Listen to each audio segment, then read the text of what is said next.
How did ancient humans travel the world? Right now, on this exact planet, there are humans living on a frozen island where the sun disappears for months. There are humans on a volcanic speck of rock in the middle of the Pacific, 2,000 miles from the nearest neighbor. There are humans in deserts that kill you in 6 hours without water, and humans on mountain plateaus where the air itself is trying to leave your lungs. Here's the part nobody tells you. None of them had engines. None of them had metal compasses. Most of them didn't even have farming yet. So how does a soft, slow, clawless primate, no fur, no fangs, no wings, no fins, end up literally everywhere? This didn't start with a ship. It didn't start with a map. It started with a walk out of one river valley in Africa, by people who had no idea they were about to conquer a planet. Let's follow the trail, and I promise you, the ending involves an island that shouldn't have been possible to find, using nothing but stars, waves, and pure stubbornness. For most of human history, the world meant a valley, a coastline, a stretch of grassland you could walk in a day. Evidence suggests that around 70,000 to 100,000 years ago, small groups of Homo sapiens began moving out of Africa in slow generational drifts. Not an expedition, not a plan, just families following herds, rivers, and the horizon. No compasses, no boats most likely, no idea that Asia or Europe existed as concepts. And yet, within roughly 60,000 years, a blink, geologically speaking, their descendants would be standing on Arctic ice, tropical islands, and deserts on opposite sides of the planet. That's not a migration. That's an infestation of curiosity. But here's where it gets strange.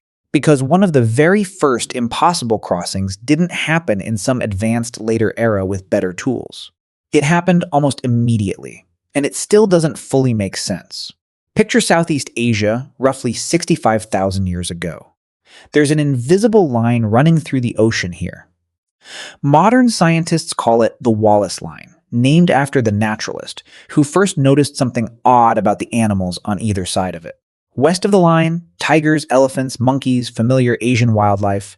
East of the line, kangaroos, giant flightless birds, marsupials found nowhere else. The animals never crossed. The gap of open ocean was simply too wide, even during ice ages when sea levels dropped, and land bridges appeared almost everywhere else on Earth. Humans crossed it anyway. Sit with that for a second. To reach the ancient continent scientists call Sahul, the landmass that would later separate into Australia and New Guinea, people had to cross open water that no animal on the entire planet had managed to cross. Some stretches were over 50 miles of nothing but horizon and current.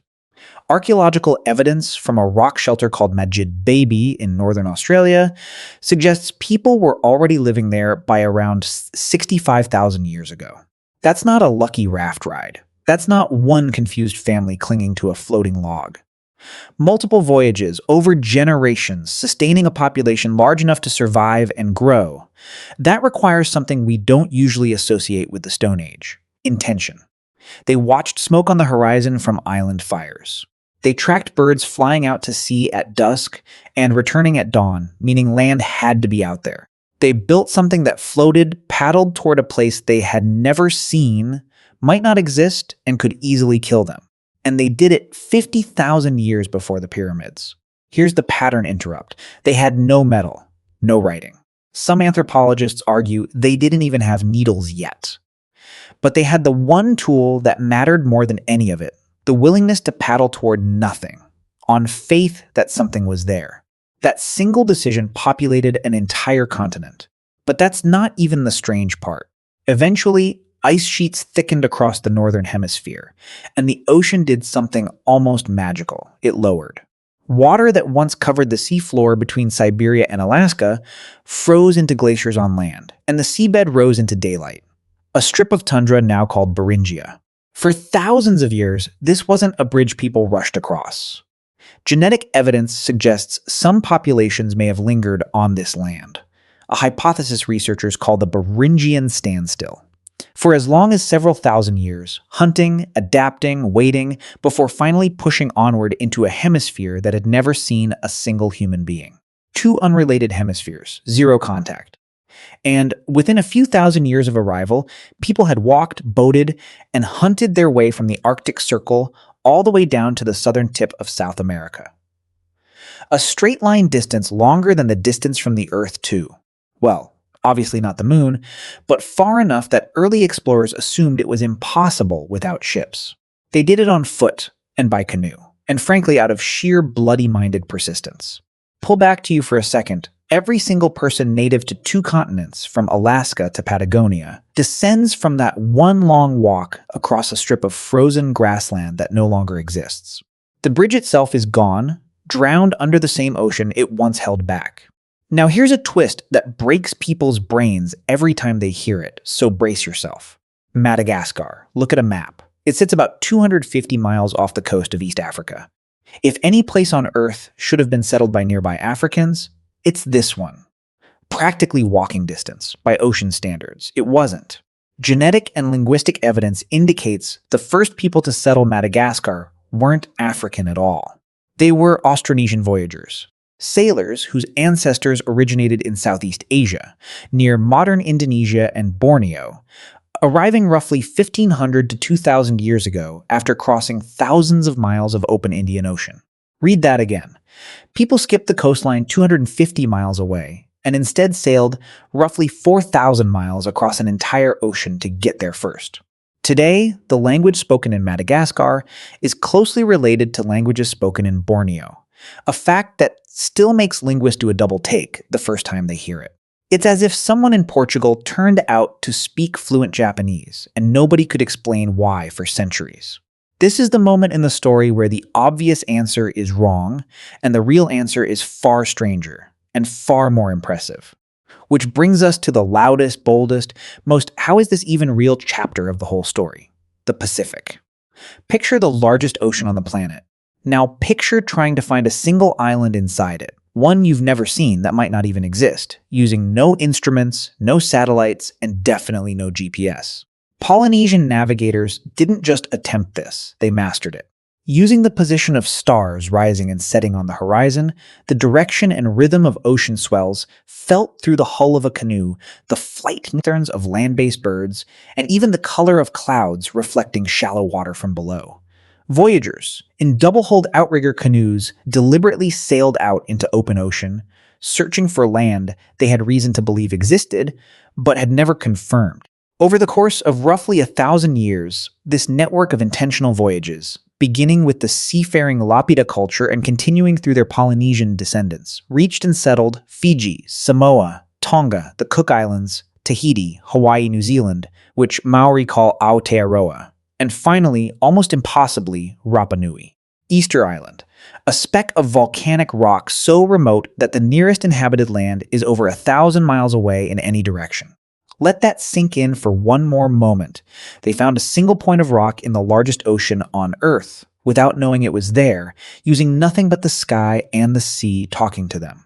For a long time, some 20th century explorers assumed this must have happened by accident, storms blowing lost fishermen off course, drifting until they got lucky. One famous raft expedition even tried to prove Pacific islands were settled by drifting rafts from South America instead. It captured the public imagination, it made headlines. Genetic and archaeological evidence has since overwhelmingly supported a different story. Deliberate two-way voyaging, launched from the west, navigated on purpose, often sailed there and back again to bring settlers, plants, and animals. Not luck, not an accident. A skill so refined it functioned like a science, passed master to apprentice for 1,000 years, encoded entirely in memory, chant, and observation, with no written charts at all. They weren't lost. We were the ones who forgot how impressive it was to not be lost. So here's the shape of the whole journey, laid end to end. A walk out of Africa. A crossing of open ocean no animal had ever managed, landing on a continent nothing else could reach. A frozen bridge crossed on foot, populating 2 entire hemispheres from the Arctic to the southern tip of South America. An island passed over in favor of one 4,000 miles farther away. And finally, the most isolated inhabited landmass on the planet, found on purpose, using stars and waves as instruments. No engines, no satellites, no written maps for most of it. Just people, generation after generation, looking at the horizon and deciding it was worth the risk to find out what was on the other side. Here's the part that should genuinely humble us.